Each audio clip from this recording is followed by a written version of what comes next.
Hello and great to have you back in another lesson where we will study how a current can create magnetic field around it.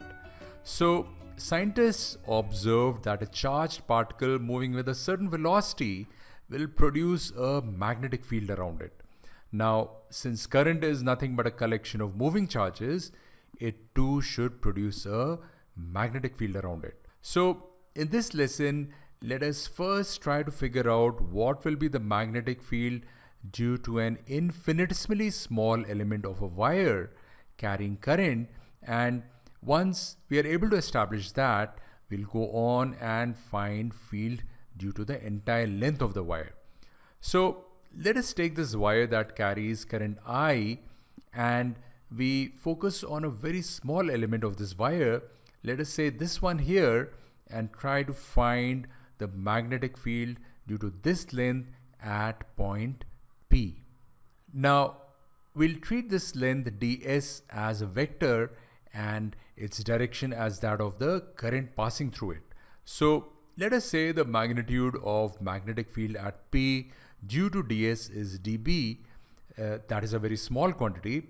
Then experiments showed that the value of dB at point P can be written as dB is equal to mu naught upon 4 pi I times ds sine theta upon r square. And you can see that theta is the angle between vector ds and unit vector r that points in the direction of P from ds. And this symbol mu naught here is a constant called permeability constant and has a value of 4 pi into 10 to the power minus 7, and its unit you can figure out should be Tesla meter by ampere. And when you actually put the value of mu in the formula, you can see 4 pi gets knocked off and what you're left with is 10 to the power minus 7 only. Now dB being a vector, it has direction, and here it is into the page since it is a cross product of vector ds and unit vector r, and therefore has to be perpendicular to both the vectors. And so ds cross r is equal to ds r sine theta, and since r is unity, this becomes ds sine theta. So if we wish to elaborate a little more on the direction of this cross product, we can say that it can be found in the usual way, that is, we can sweep our right hand from vector ds to dr, then the direction of the thumb would give the direction of dB here, and therefore it is into the page. So you can write Biot-Savart law in its vector form as follows: dB is equal to mu naught upon 4 pi I times the cross product of ds and r divided by r square. And its scalar form is this because you can see when you do a cross product of ds and r, what you get is value of ds multiplied by value of r, that is 1, and sine of angle between them, which therefore becomes this expression.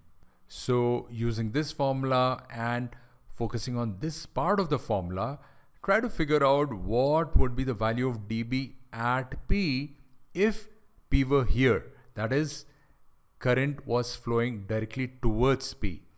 Well, you can see from this equation that the value of dB will become 0 since the angle theta between vector r and ds becomes 0 or 180 degree if the current is flowing away from point P, and in both cases the sine of these angles will be 0.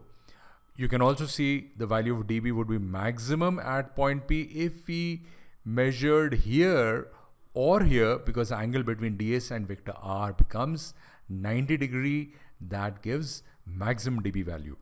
Further, you can observe that the value of dB would reduce as square of the distance r as we move away from ds, which kind of makes sense. That is, magnetic field should get weaker as we move away from the source of the magnetic field, that is element ds in this case.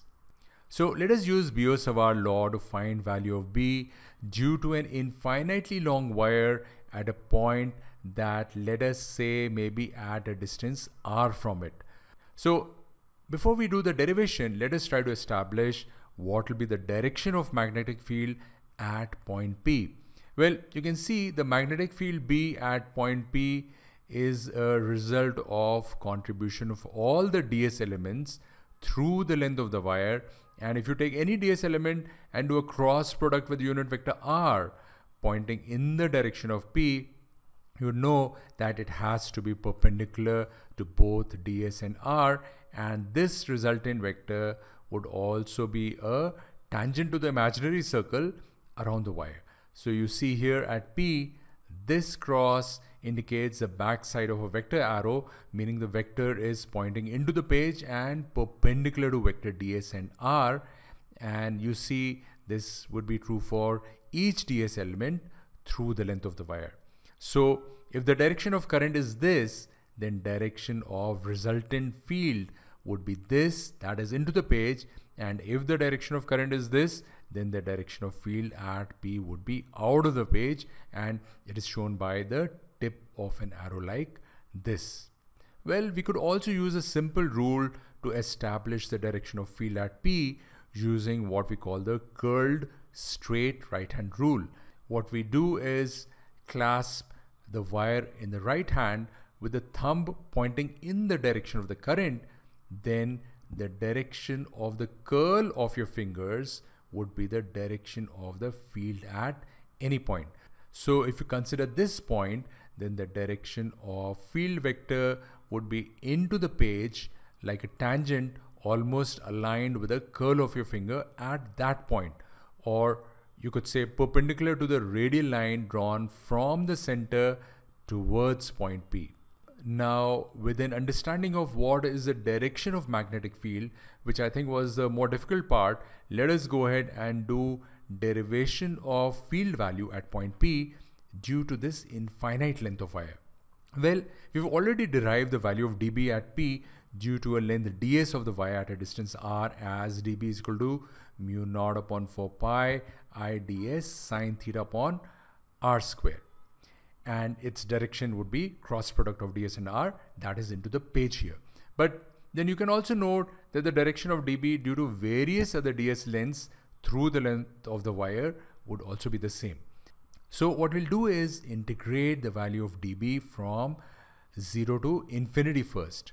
But before we do that, I'd like you to notice that the value of dB due to an element ds at the same distance from the middle at this one would also have the same value and the direction as this one. And in fact, it is not too difficult to see that the value of magnetic field due to the entire length of the wire would be twice that due to the wire length from 0 to infinity. So the value of B at point P due to length 0 to infinity can be written as this, and if you multiply it with 2, it'll give you the magnitude of B due to the entire length of the wire. Okay, so now let us go ahead and do the integration. Now, since R here is varying, we express R in terms of S and this R, and that would be equal to square root of S square plus capital R square. Also, we know from trigonometric functions that sine theta is equal to sine pi minus theta, and here sine theta would equal R by square root of S square plus R square. And if we make these substitutions in this equation, what we get is this expression, and integral of it would equal this. And if we apply the limits from 0 to infinity, what we get is this. So we see the value of magnetic field at point P due to an infinite length of wire carrying current is mu naught I upon 2 pi r. And if someone were to ask you what is the value of B due to half the length of the wire, that is, say this length or this, you can immediately take half of this value to give the answer as mu naught I by 4 pi r. So if you like the video, do give it a thumbs up, share it with someone, or just post a comment. And yes, don't forget to ring the bell below to get notifications when I publish a new video.